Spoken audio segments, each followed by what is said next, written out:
ಒಬ್ಬ ನಾರ್ಮಲ್ ವ್ಯಕ್ತಿಗೂ ಒಬ್ಬ ಸಕ್ಸಸ್ಫುಲ್ ವ್ಯಕ್ತಿಗೂ ಇರುವಂತಹ ವ್ಯತ್ಯಾಸ ಏನು? ಯಾಕೆ ಒಬ್ಬ ನಾರ್ಮಲ್ ಆಗಿರುವಂಥ ವ್ಯಕ್ತಿ ಅವನ ಜೀವನ ಪರ್ಯಂತ ನಾರ್ಮಲ್ ಆಗಿ ಉಳಿದಿರ್ತಾನೆ, ಅದೇ ರೀತಿ ಒಬ್ಬ ಸಕ್ಸಸ್ಫುಲ್ ವ್ಯಕ್ತಿ ಬಂದು ಎವ್ರಿ ಇಯರು ಅವನ ಲೈಫಲ್ಲಿ ಒಂದು ಚೇಂಜ್ ಇದೆ, ಒಂದು ಗ್ರೋತ್ ಇದೆ. ಅದು ಯಾಕೆ ಅಂತ ಕೇಳೋದಾದರೆ, ಒಂದು ಹಾರ್ಡ್ವೇರ್ ರಿಲೇಟೆಡ್ ಆಗಿ ನೋಡೋದಾದರೆ ಇಬ್ಬರಿಗೂ ಒಂದೇ ರೀತಿಯಾದಂತಹ ಮೆದುಳು, ಒಂದು ಬಾಡಿ ಎಲ್ಲ ಸೇಮ್ ಆಗೇ ಇದೆ. ಅದೇ ರೀತಿ ಮುಖ್ಯವಾಗಿರುವಂಥ ಒಂದು ಟೈಮು ಇಬ್ಬರಿಗೂ ಸೇಮ್ ಆಗಿ ನೀಡಲ್ಪಟ್ಟಿದೆ. ಹಾಗಿದ್ರೂ ಯಾಕೆ ಒಬ್ಬ ನಾರ್ಮಲ್ ವ್ಯಕ್ತಿ ಬಂದು ನಾರ್ಮಲ್ ಆಗಿ ಉಳಿದಿದ್ದಾನೆ ಅಂತ ಕೇಳೋದಾದರೆ, ಫಾರ್ ಎಕ್ಸಾಂಪಲ್ ಒಬ್ಬ ಆರ್ಟಿಸ್ಟ್ಗೂ ಒಬ್ಬ ನಾರ್ಮಲ್ ವ್ಯಕ್ತಿಗೂ ಒಂದು ಮರದ ಒಂದು ಕಾನ್ಸೆಪ್ಟನ್ನು ಅವನಿಗೆ ತಿಳಿಸುವಂಥ ಪ್ರಯತ್ನದಲ್ಲಿ ಒಂದು ಮರ ಹೇಗಿರುತ್ತೆ ಅಂತ ಒಬ್ಬ ನಾರ್ಮಲ್ ವ್ಯಕ್ತಿನ ಕೇಳಿದ್ರೆ ಆ ವ್ಯಕ್ತಿ ಹೇಳ್ತಾನೆ, ಒಂದು ಮರದಲ್ಲಿ ಎಲೆಗಳಿದೆ, ಅನೇಕ ರೀತಿಯಾದಂಥ ಮರಗಳಿದೆ ಅಂತ ಒಬ್ಬ ನಾರ್ಮಲ್ ವ್ಯಕ್ತಿ ಒಂದು ಥಾಟ್ಗೆ ಹೇಳ್ಬೋದು. ಅದೇ ರೀತಿ ಒಬ್ಬ ಕಲಾವಿದ, ಒಬ್ಬ ಡ್ರಾಯಿಂಗ್ ಮಾಡುವಂಥ ಒಬ್ಬ ವ್ಯಕ್ತಿನ ನಾವು ಕೇಳಿದ್ರೆ ಆ ವ್ಯಕ್ತಿ ಆ ಒಂದು ಮರದ ಒಂದು ಅನೇಕ ರೀತಿಯಾದಂಥ ಭಾಗಗಳ ಬಗ್ಗೆ ಹೇಳ್ತಾರೆ. ಅದಾದಮೇಲೆ ಮರಗಳ ಒಂದು ಎಲೆಗಳ ಒಂದು ಶೈಲಿ, ಸ್ಟ್ರಕ್ಚರ್ ಬಗ್ಗೆ ಹೇಳ್ತಾರೆ. ಅದಾದಮೇಲೆ ಮರಗಳ ಒಂದು ಟೆಕ್ಸ್ಚರ್ ಆಗಿರ್ಬೋದು. ಅದಾದಮೇಲೆ ಒಂದು ಬೆಳಕು ನೆರಳಿನ ನಡುವೆ ಇರುವಂತಹ ಒಂದು ಅಂತರ, ಆಮೇಲೆ ಸಾವಿರಾರು ಬಣ್ಣಗಳ ಒಂದು ಆಟ. ಸೊ ಅನೇಕ ರೀತಿಯಾದಂಥ ಒಂದು ವಿಚಾರದಲ್ಲಿ ಅವರು ಎಕ್ಸ್ಪ್ಲೇನ್ ಮಾಡ್ತಾರೆ. ಇಲ್ಲಿ ಏನು ನಡೀತಾ ಇದೆ ಅಂತ ಕೇಳೋದಾದರೆ, ಇಬ್ಬರೂ ಮರದ ಬಗ್ಗೆ ಕೇಳಿದ್ದಾರೆ, ಬಟ್ ಉತ್ತರ ಕೊಡುವಂಥ ಶೈಲಿ ಹೇಗಿದೆ ನೋಡಿದ್ದೀರಾ? ಅದರ ಹಿಂದಿರೋವಂಥ ಒಂದು ಮರ್ಮ ಏನು ಅಂದರೆ, ಯಾವ ವ್ಯಕ್ತಿ ಯಾವ ರೀತಿಯಲ್ಲಿ ಆ ಒಂದು ವಿಚಾರವನ್ನು ನೋಡ್ತಾ ಇದ್ದಾನೆ ಅಂತ. ಹೇಗೆ ಅಂಥ ಒಂದು ವಿಚಾರದಿಂದ ನಮ್ಮ ಒಂದು ಜೀವನ ಬದಲಾಗುತ್ತೆ, ಅಂಥ ಒಂದು ವಿಚಾರದಲ್ಲಿ ಯಾವ ಒಂದು ಇಂಪಾರ್ಟೆನ್ಸ್ ಇದೆ ಅಂತ ಕೇಳಿ ನೋಡೋದಾದರೆ, ನಾವು ನಮ್ಮ ಒಂದು ಪ್ರಪಂಚದಲ್ಲಿ ಈ ಒಂದು ಜೀವನದಲ್ಲಿ ನಾವು ಬದುಕಿ ಬಾಳ್ತಾ ಇರುವಂಥ ಒಂದು ಸಂದರ್ಭದಲ್ಲಿ ನಮ್ಮ ಲೈಫಲ್ಲಿ ಅನೇಕ ರೀತಿಯಾದಂಥ ಒಂದು ಚೇಂಜಸ್ ಇರ್ಬೋದು, ಅನೇಕ ರೀತಿಯಾದಂಥ ಒಂದು ಮೂಮೆಂಟ್ ಇರ್ಬೋದು. ಅದನ್ನು ನಾವು ಯಾವ ರೀತಿಯಲ್ಲಿ ನಾವು ಪರ್ಸೀವ್ ಮಾಡ್ತಾ ಇದ್ದೀವಿ, ಯಾವ ರೀತಿಯಲ್ಲಿ ಅದನ್ನು ನೋಡ್ತಾ ಇದ್ದೀವಿ ಅನ್ನೋದು ತುಂಬ ಮುಖ್ಯ ಆಗಿರುತ್ತೆ. ಒಬ್ಬ ಸಕ್ಸಸ್ಫುಲ್ ಮ್ಯಾನ್ ಬಂದು ಒಂದು ವಿಷಯವನ್ನು ಒಂದು ಆಪರ್ಚುನಿಟಿಯಾಗಿ ನೋಡ್ತಾನೆ. ಅದೇ ಒಬ್ಬ ನಾರ್ಮಲ್ ವ್ಯಕ್ತಿ ಬಂದು ಅದೊಂದು ಸ್ವಲ್ಪ ಕಷ್ಟವಾಗಿದೆಯೇನೋ, ಅದು ನನ್ನ ಕೈಲಿ ಮಾಡೋಕ್ಕಾಗುತ್ತೋ ಮಾಡೋಕ್ಕಾಗಲ್ವೇನೋ ಅನ್ನೋವಂಥ ಒಂದು ದ್ವೈತ ಭಾವದಲ್ಲಿ ಕೂತಿರ್ತಾನೆ. ಸೊ ಇಲ್ಲಿ ಏನು ನಡೆಯುತ್ತೆ ಅಂದರೆ, ನಾವು ಒಂದು ವಿಚಾರವನ್ನು ಹೇಗೆ ನೋಡ್ತಾ ಇದ್ದೀವಿ ಅನ್ನೋದು ತುಂಬ ಮುಖ್ಯ ಆಗಿದೆ. ಅದಾದಮೇಲೆ ಹೇಗೆ ನಾವು ಒಂದು ವಿಚಾರವನ್ನು ತುಂಬ ಚೆನ್ನಾಗಿ ನೋಡ್ಬೋದು, ನಾವು ಒಂದು ನಮ್ಮ ಕೈಲಿ ಮಾಡೋಕ್ಕೆ ಆಗುವಂತೆ ಒಂದು ಪಾಸಿಟಿವ್ ಆಗಿರುವಂಥ ಒಂದು ಆಸ್ಪೆಕ್ಟನ್ನು ನಾವು ಹೇಗೆ ಬೆಳೆಸ್ಕೊಳ್ಳೋದು ಅಂತ ಕೇಳೋದಾದರೆ, ಫಾರ್ ಎಕ್ಸಾಂಪಲ್ ನಮ್ಗೆ ಇವಾಗ ಒಂದು ಪಿಯಾನೋ ಕಲಿಬೇಕು ಅಥವಾ ಒಂದು ಸೆಲ್ಲೋ ಕಲಿಬೇಕು ಅಂತ ಇಟ್ಕೊಳ್ಳೋಣ. ಸೊ ಅದನ್ನು ಕಲಿಬೇಕು ಅಂದರೆ ಸ್ಟಾರ್ಟಿಂಗಲ್ಲಿ ಕಷ್ಟ ಆಗುತ್ತೆ. ಅದು ನೋಡಿದಾಗ ನಮಗೆ ಅದ್ರ ಬಗ್ಗೆ ಏನು ಗಂಧ ಗಾಳಿ ಏನು ಗೊತ್ತಿರಲ್ಲ, ಸ್ವಲ್ಪ ಕಷ್ಟ ಆಗುತ್ತೆ. ಬಟ್ ಅದೇ ಒಬ್ಬ ಇಬ್ಬರಿಗೂ ಸ್ಟಾರ್ಟಿಂಗಲ್ಲಿ ಕಷ್ಟ ಆದ್ರೂ ನಾರ್ಮಲ್ ಆಗಿರೋವಂಥ ವ್ಯಕ್ತಿ ಬಂದು ಒಂದು ಹಂತ ಆದಮೇಲೆ ಬಿಟ್ಬಿಡ್ತಾನೆ. ಯಾಕೆಂದರೆ ಅವ್ನು ಎಕ್ಸ್ಪೆಕ್ಟ್ ಮಾಡ್ತಾ ಇರ್ತಾನೆ ಎಲ್ಲ ಒಂದು ವಿಚಾರದಲ್ಲೂ, ನಾನು ಇಷ್ಟು ಎಫರ್ಟ್ ಹಾಕಿದ್ರೆ ನನಗೆ ಇಷ್ಟು ರಿಸಲ್ಟ್ ಬರಬೇಕು ಅಂತ. ಬಟ್ ಒಬ್ಬ ಸಕ್ಸಸ್ಫುಲ್ ಆಗಿರೋವಂಥ ಒಬ್ಬ ಮನುಷ್ಯ ಏನು ಮಾಡ್ತಾನೆ ಅಂದರೆ, ಅವನು ಆ ವಿಚಾರವನ್ನು ಕಲಿಯುವಂಥ ಪ್ರಯತ್ನ ಪಡ್ತಾನೆ. ಫಾರ್ ಎಕ್ಸಾಂಪಲ್ ಒಂದು ಟ್ಯೂನ್ನ ಅವನು ಕಲಿಬೇಕಾದ್ರೆ ಅವನು ಅಂದ್ಕೊಂಡಂಗೆ ಆ ಟ್ಯೂನ್ ಬರ್ತಾ ಇರಲ್ಲ. ಬಟ್ ಅವನು ಕಾನ್ಸ್ಟೆಂಟಾಗಿ ಎಫರ್ಟ್ ಹಾಕಿ ಒಂದು ಫೋಕಸ್ಡ್ ಆಗಿರೋವಂಥ ಒಂದು ಅಟೆನ್ಷನ್ ಮೂಲಕ ಒಂದು ಎಫರ್ಟ್ ಆಗ್ತಾ ಹೋಗ್ತಾ ಇದ್ದಾಗ ಕಾಲಗಳು ಸ್ವಲ್ಪ ಗ್ರ್ಯಾಜುವಲ್ ಆಗಿ ಉರುಳ್ತಾ ಇರಬೇಕಾದ್ರೆ ಅವನಿಗೂ ಗ್ರ್ಯಾಜುವಲ್ ಆಗಿ ಆ ಟೋನನ್ನು ಒಂದು ಹಿಡ್ತಾ ಬರುತ್ತೆ. ಅವನು ಆ ಟ್ಯೂನನ್ನು ಕಲ್ತ್ಕೊತಾನೆ. ಅದಾದಮೇಲೆ ನೆಕ್ಸ್ಟ್ ಟ್ಯೂನ್ ಅಂತ ಹಾಗೆ ಬೆಳೆಸ್ಕೊಂಡು ಹೋಗಿ ಅವನು ಒಂದು ಸಂಗೀತವನ್ನು ಕರೆಕ್ಟಾಗಿ ಕಲಿತಾನೆ. ಇಷ್ಟೇ ಒಂದು ವ್ಯತ್ಯಾಸ. ಅದರಿಂದ ಒಬ್ಬ ನಾರ್ಮಲ್ ವ್ಯಕ್ತಿ ಬಂದು ಟೈಮ್ ಪಾಸ್ ಮಾಡುವಂಥ ಒಂದು ವಿಚಾರದಲ್ಲಿ ಆರಾಮಾಗಿ ಕಾಲ ಕಳೀತಾನೆ.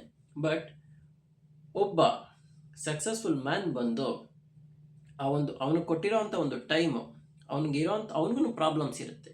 ಬಟ್ ಆ ಪ್ರಾಬ್ಲಮ್ಸ್ ಇದ್ರೂ ಅವನು ಆ ಪ್ರಾಬ್ಲಮ್ಸ್ನ ಬದಿಗೊತ್ತಿ ನಾನು ಏನು ಮಾಡಬೇಕು, ನನ್ನ ಒಂದು ಈ ಕೆಲಸವನ್ನು ಮಾಡಿದ್ರೆ ನನ್ನ ಪ್ರಾಬ್ಲಮ್ ಸಾಲ್ವ್ ಆಗುತ್ತೆ. ಬಟ್ ನನ್ನ ಪ್ರಾಬ್ಲಮ್ ಬಗ್ಗೆ ಪ್ರಾಬ್ಲಮ್ನ ಬಗ್ಗೆ ನಾನು ಯೋಚನೆ ಮಾಡ್ಕೊಂಡಿದ್ದೆ ಅಂದರೆ ಅದು ಸಾಲ್ವ್ ಆಗಲ್ಲ, ಇಲ್ಲಿ ಕೆಲಸನೂ ನಡೆಯಲ್ಲ ಅನ್ನೋವಂಥ ಒಂದು ವಿಚಾರದಲ್ಲಿ ಅವ್ನು ನಿಂತಿರ್ತಾರೆ.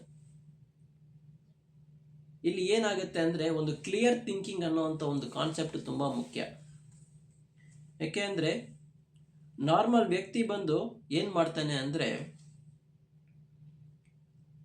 ಮನುಷ್ಯನಿಗೆ ಹುಟ್ಟಿದಾಗಿಂದ ಒಂದು ಅಡಲ್ಟ್ ಆಗುವಂಥ ಇದ್ರವರೆಗೂ ಅನೇಕ ರೀತಿಯಾದಂಥ ಎಕ್ಸ್ಪೀರಿಯನ್ಸ್ ಇರುತ್ತೆ. ಸೊ ಅದರಲ್ಲಿ ಅವನಿಗೆ ಒಂದು ಮೇಜರ್ ಆಗಿ ಪ್ರತಿದಿನ ಒಂದೊಂದು ಕೆಲಸ ಮಾಡಬೇಕು ಅಂದರೆ ದಿನ ಬೆಳಿಗ್ಗೆಯಿಂದ ರಾತ್ರಿವರೆಗೂ ಅವನಿಗೆ ಅನೇಕ ರೀತಿಯಾದಂಥ ಒಂದು ರ್ಯಾಂಡಮ್ ಆಗಿರುವಂಥ ಥಾಟ್ಸ್ ಬರ್ತಾ ಇರುತ್ತೆ. ಈವನ್ ಸಕ್ಸಸ್ಫುಲ್ ವ್ಯಕ್ತಿಗೂ ಅದೇ ರೀತಿಯಾದಂಥ ಒಂದು ಥಾಟ್ಸ್ ಬರ್ತಾ ಇರುತ್ತೆ.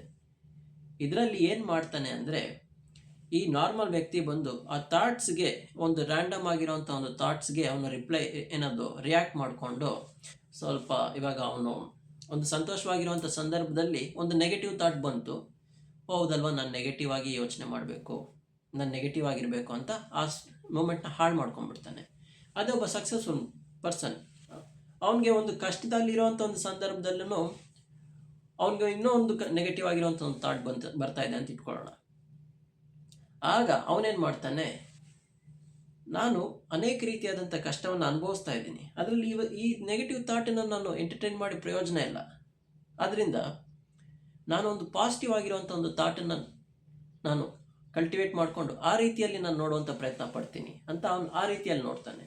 ಆಗ ಆ ನೆಗೆಟಿವ್ ಆಗಿರುವಂಥ ಒಂದು ಮೂಮೆಂಟನ್ನು ಸ್ವಲ್ಪ ಪಾಸಿಟಿವ್ ಆಗಿ ಕನ್ವರ್ಟ್ ಆಗುತ್ತೆ. ಇಲ್ಲಿ ಏನಾಗುತ್ತೆ ಅಂದರೆ, ನಾವು ಯಾವ ರೀತಿಯಿಂದ, ಯಾವ ಒಂದು ಪರ್ಸ್ಪೆಕ್ಟಿವಲ್ಲಿ ನಾವು ಪ್ರಪಂಚವನ್ನು, ಒಂದು ಮೂಮೆಂಟನ್ನು, ಈಗಿರುವಂಥ ಲೈಫನ್ನು ನೋಡ್ತಾ ಇದ್ದೀವಿ ಅನ್ನೋದು ತುಂಬ ಮುಖ್ಯ.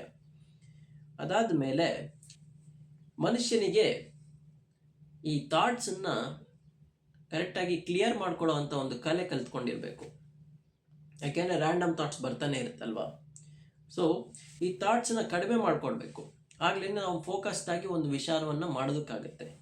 ಸೊ ಈ ಥಾಟ್ಸನ್ನ ಹೇಗೆ ಕಡಿಮೆ ಮಾಡ್ಕೊಳ್ಳೋದು ಅಂತ ಕೇಳಿದಾಗ, ಯಾವುದೇ ರೀತಿಯಾದಂಥ ನಾವೊಂದು ವಿಚಾರವನ್ನು ಕನ್ಸ್ಯೂಮ್ ಮಾಡಿದೆ, ಇವಾಗ ನಮ್ಮ ತಲೆಯಲ್ಲಿ ಏನೋ ಒಂದು ರ್ಯಾಂಡಮ್ ಆಗಿ ಬರ್ತಾ ಇದೆ, ಅನೇಕ ವಿಚಾರಗಳು ಬರ್ತಾ ಇದೆ, ಅದನ್ನು ಒಂದು ಪೇಪರು ಒಂದು ಪೆನ್ ತೊಗೊಂಡು ನೀಟಾಗಿ ಬರೆಯುವಂಥದ್ದು. ಈಗ ನನ್ನ ತಲೆಯಲ್ಲಿ ಏನು ಬರ್ತಾ ಇದೆ, ಓಕೆ, ಈಗ ಒಂದು ಅಡುಗೆ ಬಗ್ಗೆ ನನ್ನ ತಲೆಯಲ್ಲಿ ಒಂದು ಥಾಟ್ ಬರ್ತಾ ಇದೆ, ನೆಕ್ಸ್ಟು ಸೈಕ್ಲಿಂಗ್ ಮಾಡಬೇಕು ಅಂತ ಥಾಟ್ ಬರ್ತಾ ಇದೆ. ಸೊ ಆ ಥರ ನೀವು ರ್ಯಾಂಡಮ್ ಆಗಿ ಬರುವಂಥ ಥಾಟ್ಸೆಲ್ಲ ನೀವು ಬರ್ಕೊಂಡು ಬಂದ್ರಿ ಅಂದರೆ ಅದು ಆಟೋಮೆಟಿಕ್ಕಾಗಿ ಕಮ್ಮಿ ಆಗ್ತಾ ಬರುತ್ತೆ. ಸೊ ಯಾವಾಗ ನಿಮ್ಮ ಥಾಟ್ಸ್ ಕಡಿಮೆ ಆಗ್ತಾ ಬರುತ್ತೋ ಆಗ ನಿಮ್ಮ ಫೋಕಸ್ ಚೆನ್ನಾಗಿರುತ್ತೆ. ಆಗ ನೀವು ಫೋಕಸ್ಡಾಗಿ ಒಂದು ಕೆಲಸವನ್ನು ಮಾಡಿದಾಗ ಅಲ್ಲಿ ರಿಸಲ್ಟ್, ಅದರ ಒಂದು ಎಫಿಷಿಯನ್ಸಿ ಇನ್ಕ್ರೀಸ್ ಆಗುತ್ತೆ. ಆ ಥರ. ಸೊ ನೀವು ಒಂದು ವಿಚಾರವನ್ನು ಕರೆಕ್ಟಾಗಿ ಮಾಡಬೇಕು, ಒಂದು ವಿಚಾರದಲ್ಲಿ ನಾನು ಸಕ್ಸಸ್ಫುಲ್ ಪರ್ಸನ್ ಆಗಬೇಕು ಅಂತ ಅಂದ್ಕೊಂಡಾಗ, ಫಾರ್ ಎಕ್ಸಾಂಪಲ್ ಆರ್ಕಿಟೆಕ್ಟ್ ಒಂದು ಮನೆಯನ್ನು ಯಾವ ರೀತಿಲಿ ಕಟ್ಟಬೇಕು, ಯಾವ ರೀತಿಯ ಒಂದು ಮಾಡರ್ನ್ ಆಗಿ ಒಂದು ಯುರೋಪಿಯನ್ ಸ್ಟೈಲೋ, ವೆಸ್ಟರ್ನ್ ಸ್ಟೈಲೋ, ಏಷ್ಯನ್ ಸ್ಟೈಲಲ್ಲೋ ಒಂದು ಮನೆ ಕಟ್ಟಬೇಕು ಅಂತ ಅಂದ್ಕೊಂಡಾಗ ಒಂದು ಪ್ಲ್ಯಾನ್ ಆಗ್ತಾನೆ, ಈ ರೀತಿ ಕಟ್ಟಬೇಕು, ಹೀಗೆ ಮಾಡಬೇಕು ಅಂತ ಆರ್ಗನೈಸ್ಡ್ ಆಗಿ ಇಂಥ ಒಂದು ಡೈಮೆನ್ಷನ್ ಅಂತೆಲ್ಲ ಒಂದು ಬ್ಲೂ ಪ್ರಿಂಟ್ ಹಾಕಿ ಸ್ಕ್ಯಾನ್ ಮಾಡಿ ಇದು ಮಾಡ್ತಾರಲ್ವ. ಅದೇ ರೀತಿ ನಾವು ನಮ್ಮ ಒಂದು ಜೀವನದಲ್ಲಿ ನಾನು ಯಾವ ರೀತಿ ಆಗಬೇಕು, ನನಗೆ ಯಾವ ರೀತಿಯಾದಂಥ ಒಂದು ಸಕ್ಸಸ್ ಬೇಕು, ನಾನು ನನ್ನ ಜೀವನದಲ್ಲಿ ನಾನು ಹೇಗಿರಬೇಕು ಅಂತ ನಾವು ಈಗಲಿಂದನೇ ಪ್ಲ್ಯಾನ್ ಹಾಕ್ಕೊಂಡು ಅದರ ಮೇಲೆ ನಾವು ಕೆಲಸ ಮಾಡಿದಾಗ, ನಮ್ಮ ಒಂದು ಥಾಟನ್ನು ನಾವು ಆರ್ಕಿಟೆಕ್ಟ್, ನಮ್ಮ ಒಂದು ಥಾಟ್ಸ್ಗೆ ನಾವು ಕರೆಕ್ಟಾಗಿರುವಂಥ ಒಂದು ಆರ್ಕಿಟೆಕ್ಟ್ ಆದರೆ ನಾವು ಅಂದ್ಕೊಂಡಂಗೆ ನಮ್ಮ ಲೈಫನ್ನು ನಾವು ಚೇಂಜ್ ಮಾಡ್ಕೊಳ್ಬೋದು. ಇಷ್ಟೇ ಇವತ್ತಿನ ಸಂದೇಶ. ಎಲ್ಲರಿಗೂ ಒಳ್ಳೆಯದಾಗಲಿ. ನಮಸ್ಕಾರ.